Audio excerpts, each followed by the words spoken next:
Hello and welcome to a My Stamp Lady video. Today I'm going to show you how I made this card. It has some fun things. Notice that I have colored the raised areas of that embossed background. A square here and using Have a Seat.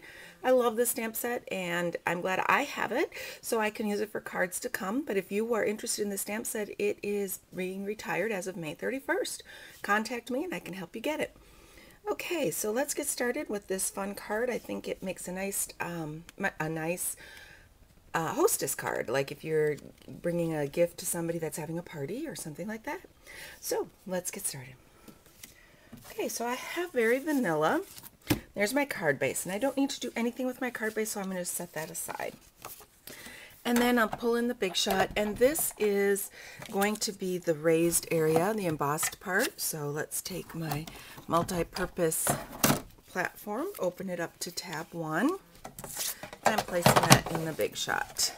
So you can see I have tab 1 down, an acrylic cutting pad, my embossing folder with the Very Vanilla piece inside, place that down, and then another acrylic cutting pad, and let's roll that through. Okay, so I need to do a little more with this embossed piece, but I'm going to set it aside for now since I have the Big Shot here.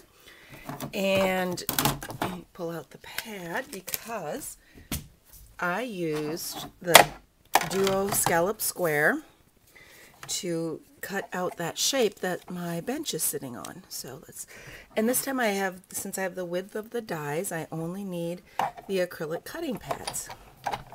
So I will roll that through and set my stuff. And so there's my shape I'm going to use. I'm also going to use the Big Shot with the petal cone die to do my pennant or my banner. You can do this with, let's say, a square punch and just punch your edges, but because I have the petal cone die, I'm just going to use the petal cone die because it's easy. And then I also have my banner right there. Okay, now I can set aside the Big Shot, pull in my pieces that I have here.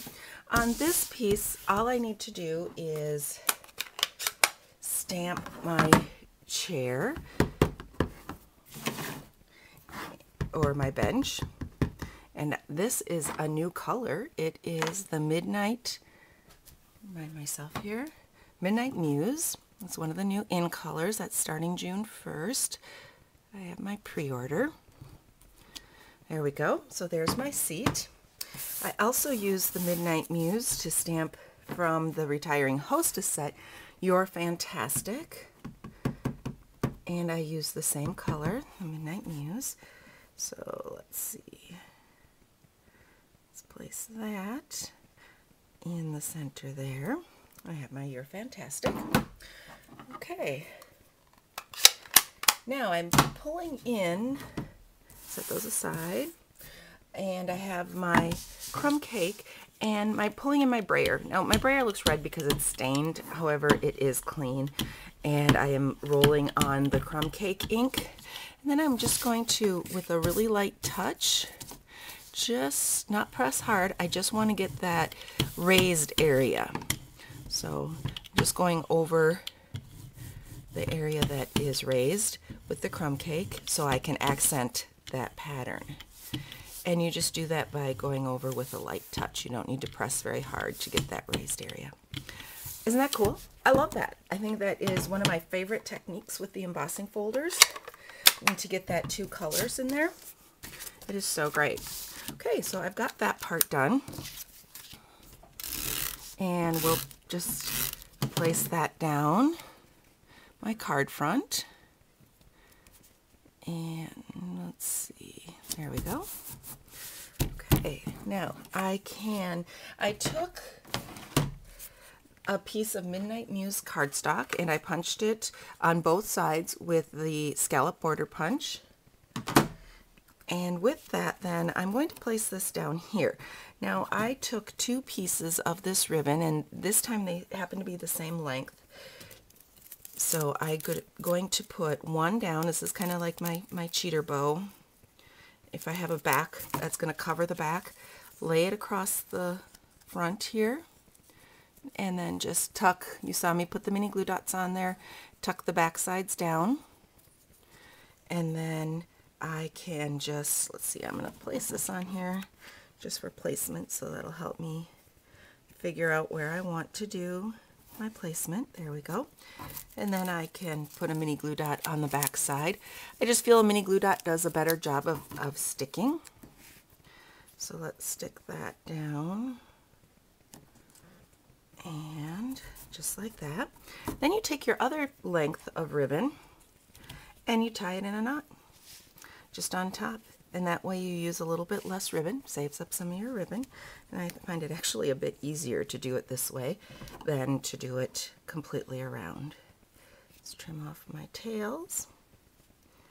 Okay, so there's my bottom part. Nope, didn't make them even, so let's do that again. My better scissors. Okay, so there's my tails. Now for this piece, I am going to put some dimensionals on the back side, just to give it a little bit of lift above the background. There we go. Let's place that on right up in there. And I took a button, one of the little Regal's buttons. I tied a little length of linen thread through it and just add a little bit there.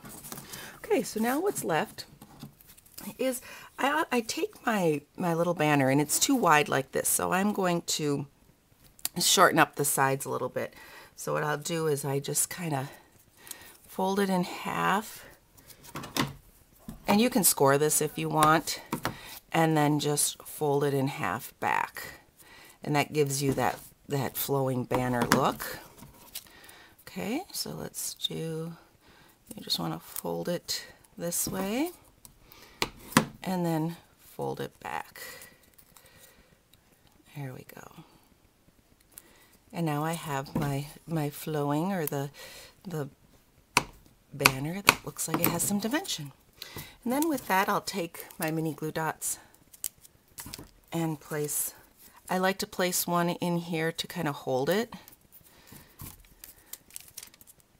and then one here to hold that. Okay, there we go. And then let's just place that down. And there you go. And you have a nice hostess card that you can give someone if you're attending a party or bringing a gift, or just even if you want to send a nice card to somebody. So if you have any questions, be sure to contact me at chris@mystamplady.com.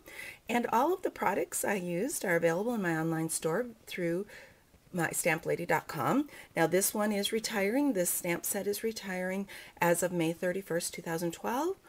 And a couple of these products will be available June 1st, 2012. If you have any questions, don't hesitate to call me, and have a great day. Thanks for watching.